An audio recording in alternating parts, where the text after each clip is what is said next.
Hey, welcome back everybody. Welcome back to my channel. Amused Jester. My name is Junior. We're gonna look at two figures today, and they're both from the clearance section. One is from Ross for $5.99, and then the other one was from Walmart for I believe $5.99. But I got these like about more than a month ago, so this one is now back to $17, and this one, you know how it is with Ross and everything. Um, so yeah, there's the packaging right here. Pirate Captain Brutus. I had a dog named Brutus. R46DO. And then this one. So I'm trying to remember. This is the pilot for Mando's new ship, right? R4. I hope so. We'll start off with Captain Brutus. So here is everything that comes with Captain Brutus. He actually comes with a lot of weapons for a pirate, I suppose, and they're all different in style. So let me just put them all in the palm of my hand as we look very quickly at all of them. Now, I will say this with the Star Wars Black Series, in terms of the set of weapons, they're not just plastic gray. You're actually seeing a bunch of paint deco on them. For this one, it's just the silver. This one's the silver and the copper. Some copper and some brown. For the wood handle, same thing as that one. So I'm kind of impressed with that because they're not like GI Joes where it's mostly just gray plastic. I think it might be because it's a Disney product, and I don't think Disney will allow them to produce toys that are just, or at least collectible toys that are just like um, kind of underwhelming in terms of quality. So I mean, it does add to the level of quality, even though it's very basic. I mean, it's better than just gray plastic, right? But they're all nicely detailed and everything. So yeah. And here's Captain Brutus himself. So let me start off by saying that the Skeleton Crew show was okay for me, better than Andor, because it's more towards, I see more of the Star Wars universe on him. Andor was just too boring for me. Sorry if I'm doing a show review rather than the toy review. I only say that because that basically means that this figure, Captain Brutus, stands alone as a toy figure. There's no um, nostalgia from old shows for me. There's nothing that's particularly drawing me about like a show emotional connection, and then on top of that there's no character emotional connection. So this figure stands alone in terms of value when I evaluate it as the toy in itself, you know. So the closest nostalgic or emotional connection I have to this toy is the fact that this particular species is seen in the cantina, very briefly. So that's basically it, right? So having said that,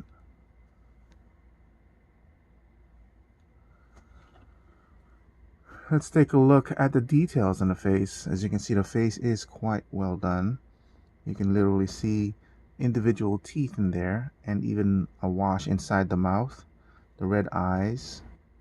There's no additional paint application on the hair. There is some paint application here on the vest, and even here on the, I guess, bandolier or sash or whatever. You see some details here on the shoulder pad of some sort of fur.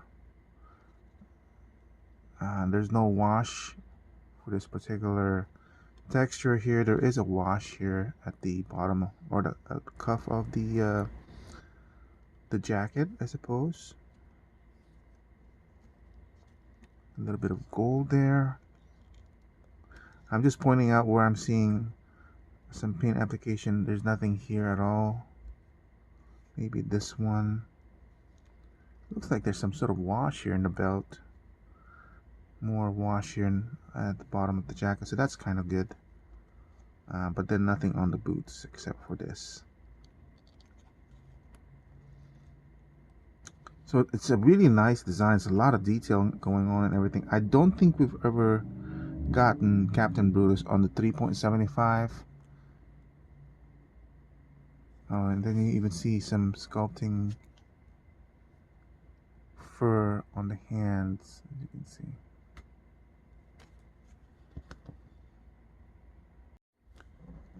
Just an additional note, I did miss one last gun from that showcase of a gun. This one just doesn't even have a trigger cord, it just has the trigger. So, yeah. I only noticed the missing gun because as I'm putting these guns in, I realized there's an extra holster for a gun back here. And I wonder if I put that wrong. This one looks like it's... I'm not sure if I'm putting these guns in the correct areas, but I'm just putting it in where they fit. So let's look at articulation. As for the head, it goes sideways. Again, it does have a joint at the bottom of the head and at the bottom of the neck, so that allows for a lot better range of movement. The hair in the back is starting to hit it at the collar, so there's pretty much it for the upward movement. A little bit, I mean, like, it's just so fine, but there's something in there. And this is soft rubber, but not soft enough that, yeah, actually it's pretty soft enough that it's just allowing the movement to go up to the T-pose. And goes all the way. Yeah, it's not soft enough that it's not making it easy to put this up here. So if you want to, then you have to go backwards like that. It does have a butterfly joint in there, and it's sort of soft enough that you can kind of, as you can see, it's fighting, so when you let it go, that's basically the range of the movement for the shoulders inward. This is a loose overlay of rubber onto the body. So be careful with these guns because they're probably gonna get lost if you don't. There's a joint here at the waist, and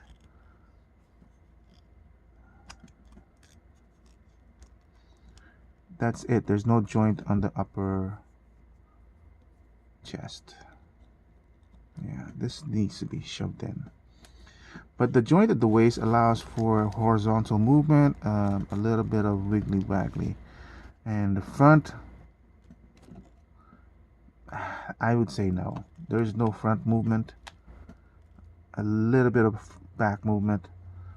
This little bit of, I guess, tuft of clothing is kind of interesting that they even added that in there for detail. There's no more thigh cuts.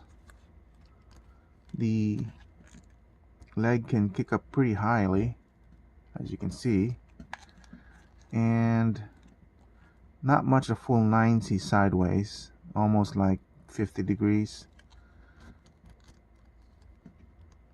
There's not really any drop down joint. The knee is on a single joint but goes more than 90. It does have a swivel at the knee.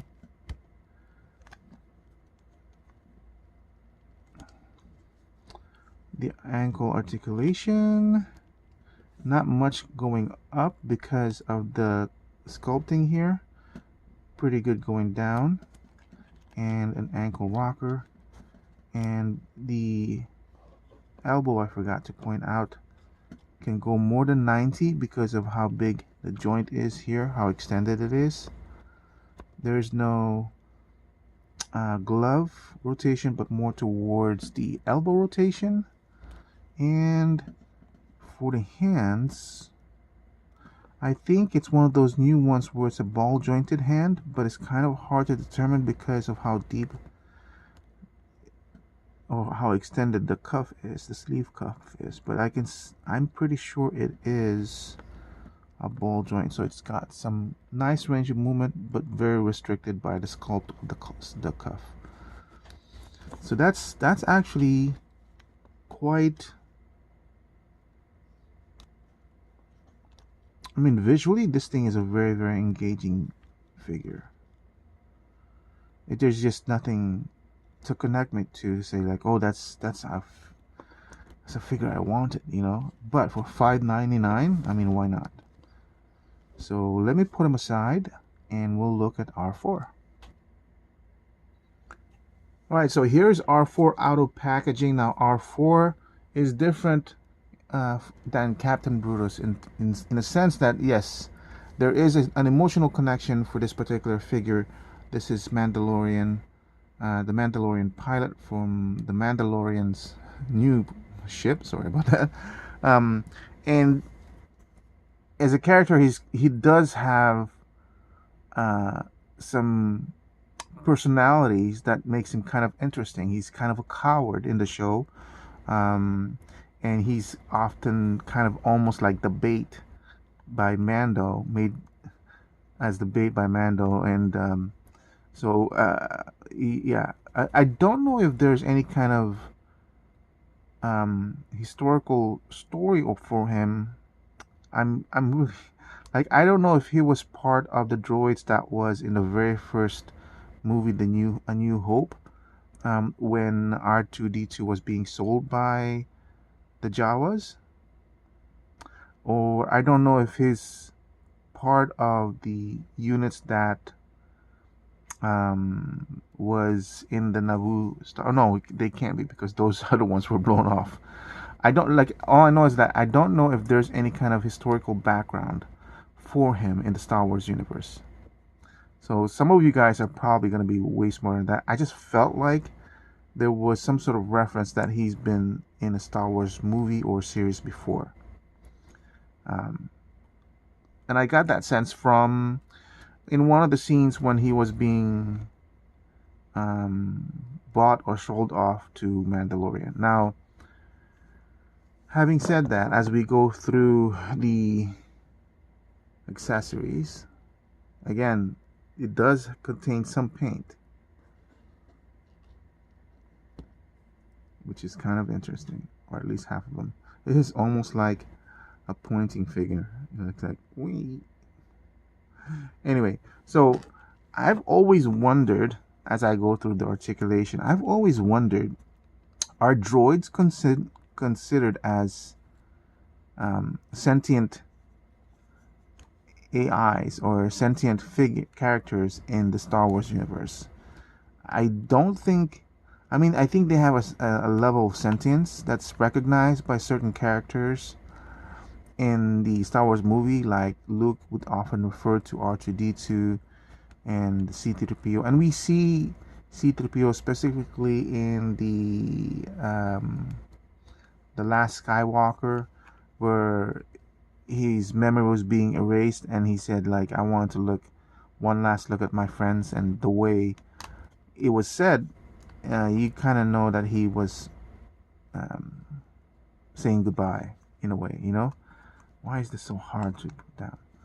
So there is some sort of emotional sentience in there, but I don't think they're being treated as an actual what do you call life, you know. There's in the Star Wars universe. So I wonder if they'll ever address that in the Star Wars universe, or if it was ever addressed, I should say.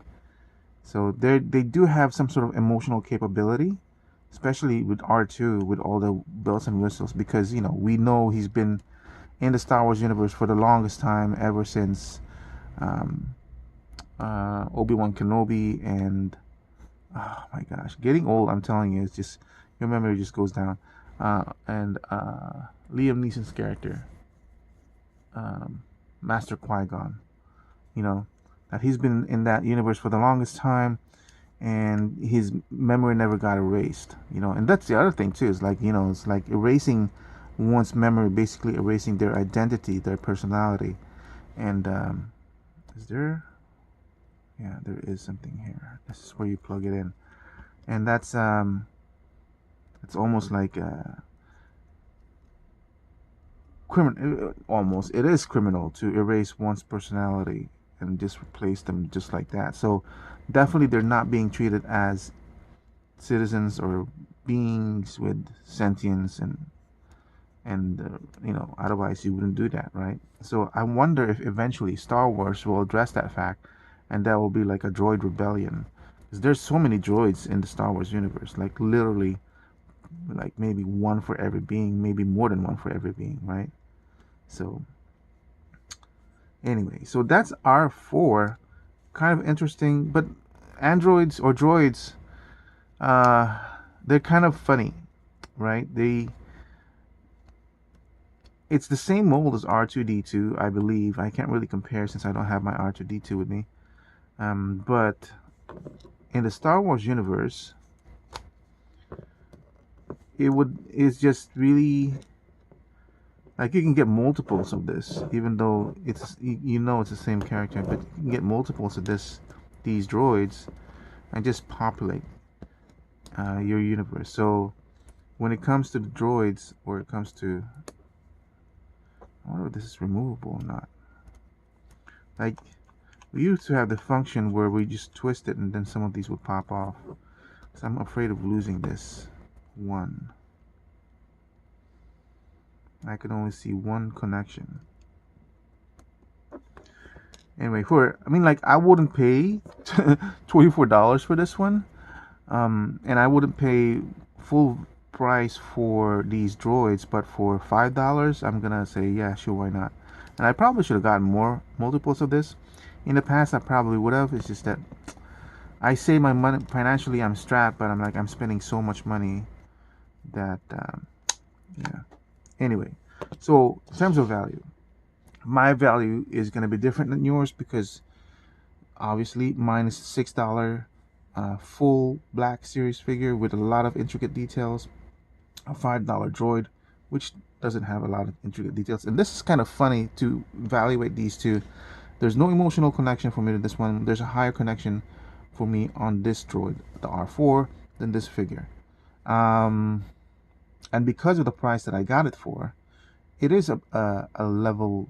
I would value it at 12 with a base price 10 equaling to $6. $6. That's not even a third of what this is offered. What? No, it's a quarter, right? And this one, uh, I mean, I'll also value this at 12. It should slightly be higher because I'm more, no, it's a 12. I'm just as equally satisfied between the two, even though I have a more emotional connection to this one. Because I'm trying to save money. I'm trying not to buy characters. And the Black Series, because I do not have any space. The only thing that would make me consider buying any more figures for the Black Series is if it's a unique troop, Imperial troop that I want, or if it's a Sith or a Jedi. No, let me scratch that. For full price purchase for my Black Series Star Wars, the only thing I would really want to buy is a Sith figure or a Jedi figure. I would not buy any more because I just don't have any space. For me to buy these, it bumps the value immediately over 10. Okay, and they're good figures by themselves, so that's why I value it at 12 with a base price of 10 equaling to $6. That's the important thing. If I had paid full price for this, I would not recommend it, because I obviously would not buy it for full price, because that's not part of what I'm collecting. So when I'm evaluating these figures, it's its